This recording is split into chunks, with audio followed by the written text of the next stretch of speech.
and welcome back to the United Star. We have Sid, an unfamiliar face for previews. I mean, for reviews, my bad. But Sid 3-1 didn't seem like it. Let's be honest. But Mhm. before we get into the integrities of the game, Mm. Mason Greenwood and Edison Cavani have hit peak form at the right time. What's your take on those two? Look, this is what happens when you play attacking football. The problem at Manchester United is that we do not create enough chances for our number nines, right? And today we've seen that when he brought Donny van de Beek on, when he added that attacking element to the game, and even for Spurs and even midweek, we can get those goals. We don't need a striker. We don't need Erling Haaland. We've got very good strikers. We just need to create the chances for them.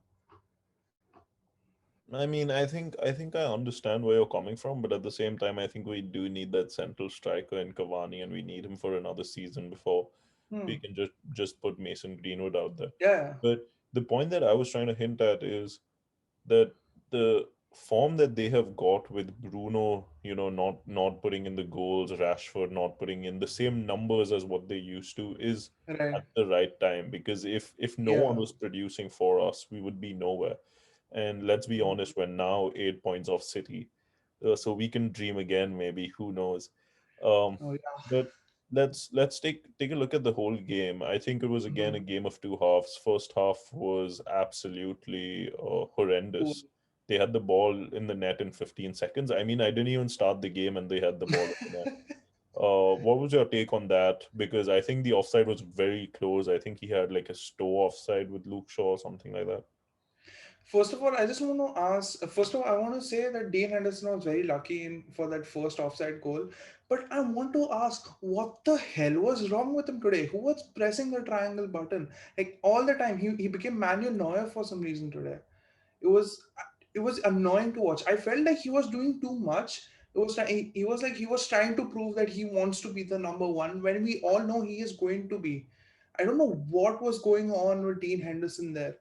Uh, but again, I think yeah, first half was poor. I expected a goal or two in the first half, but second half again, it wasn't that great. Also, I mean that Greenwood, the second Greenwood goal was a jammy deflection. But I just want to say this: the first goal for us, Bruno Fernandes's dummy. This is why we signed him. He is one of the most intelligent players on the pitch. It's unfortunate that he's not been performing for a while, but you know, it's the reason like it's like when it's stuff like this that he does on the pitch is why we love him. Um, on the other hand, I just want to talk about the defense today. I think the defense was okay. I've not been a huge fan of the Maguire and Love partnership. You know that. But like, I'll tell you the main reason, right? You saw today, Chris Wood got the ball. He was controlling it, right? And Maguire and Lindelof were just standing there. Like, they were doing nothing. They were just standing there like two pillars while Chris Wood got control of the ball. I mean, go in, get the tackle. That's what you're supposed to do. On and when you talk about the midfield, right? Fred McTominay, please, I want to stop seeing this. They slow the game.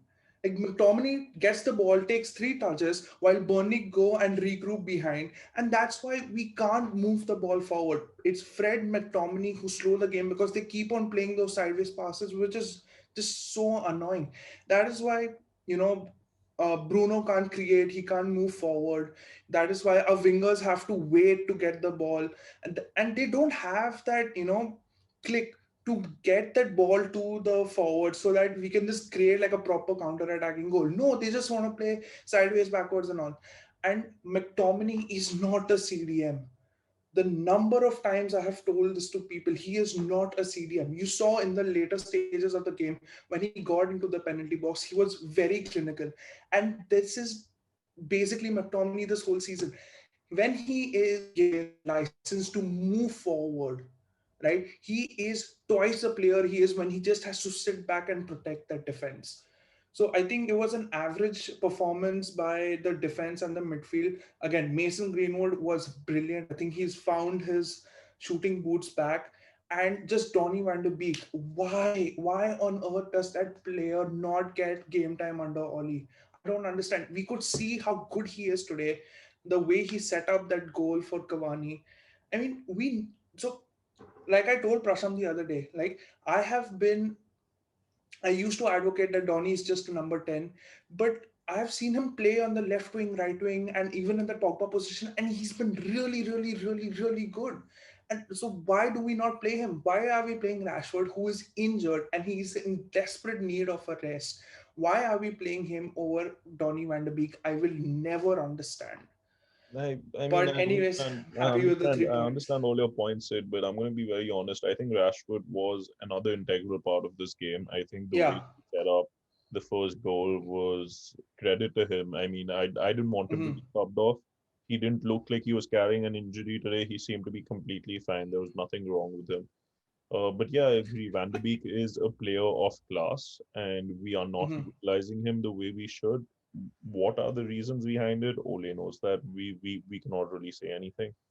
But let me put it this way. I remember when we came back, I did those 5 game predictions, and in that I said four wins, one draw. But we surprisingly beat Burnley. Do you actually see a possible chance of City slipping? Personally, I think it's deluded. And if not, what are your predictions for the next 5 games, which are Leeds, Roma, Liverpool, Roma, Aston Villa? Do we win all 5? No, I see us slipping against Liverpool because, personally, for me and for Ollie, and I think for all us United fans, a trophy is more important because Man City are not going to let go of the league so easily. I think if they do, it's just going to be because of Pep's overconfidence and ego. But I don't. I think the league is proper settled. I think second position is settled. City are winning the league, and if I think we'll go in all in for Roma, and we might slip up against Liverpool. So I am not expecting a good result against Liverpool. I expect us to go through into the final unless uh, we bottle it again, and a good result against Leeds. So out of those 4 games, one loss, 3 wins, ideal. I think that's pretty apt, and I'm not going to argue that. But guys, that's about it. I think we've seen the likes of Edison Cavani, who's scored 10 goals. So he's done what we all wanted to get a minimum out of him. We've seen Mason Greenwood hit back, and for the people who want progress, well, we still have 6 games left, and we've equaled the total points of last season, and more or less Yeah. sealed that second position. So Hmm. let's look forward. Next game is one week later. First time we get a full break. Hopefully there are no previews on this channel for a week. But There's we'll going see. to be something. But we'll see you next time, guys. Do let us know what you think about the game in the comments below. Until then, bye bye.